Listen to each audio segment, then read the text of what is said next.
Hey everyone, a super short video today just on my favorite poses that I do when I wake up with a stiff back, because I just woke up about 2 hours ago and I was feeling very stiff and I did these poses and now I'm feeling better.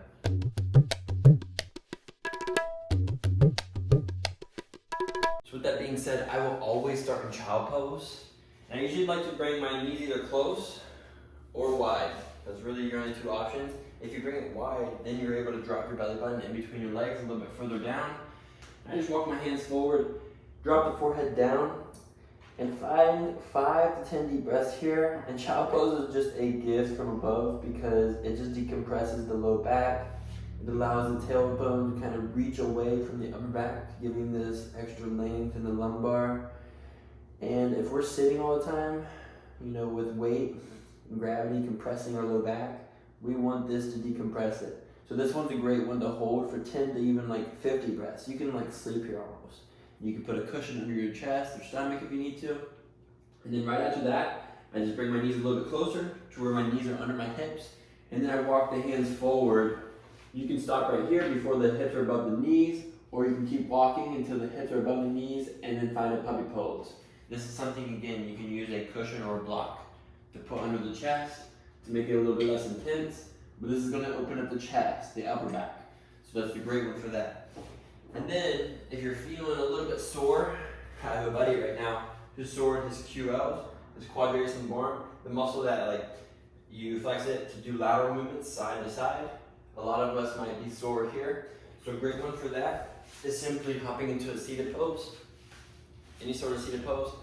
Bring one hand to the side, and then reach the other hand up. Find some length in the side body. And then just do a small little bend. You can bend this elbow as you need to reach over. I like to grab my own head sometimes, just look up at the sky. But then once you find that bend in the low back, you can just breathe here. Try to reach that hip point to the ground as you get this nice stretch in the side body and that low back. And you can do the same thing, but maybe go to the front a little bit. So then it helps you hit that QL in a different way. But again, we're still laterally bending, breathing into the side, and that one's great for the QL. You can't beat it. And then with that being said, the last but not least is supine twist. So you can just do a little rock left and right here on your back. I usually always have this in my videos just because the back loves this. It's like happy baby. We were doing this as a baby naturally, so that's important to note. But supine twist, you just drop the knees to one side. So this is a twist mainly for the low back and the mid back. And then you gaze to the other side, and then you can find 5 to 15 breaths here as well on each side. And if you want the twist to be more intense, you just wrap the leg before you drop. So then you get a little extra twist through the low spine, this leg twists over more. And then again, gaze to the other side, and you're feeling good. And after that, I would just add as a bonus a nice forward fold.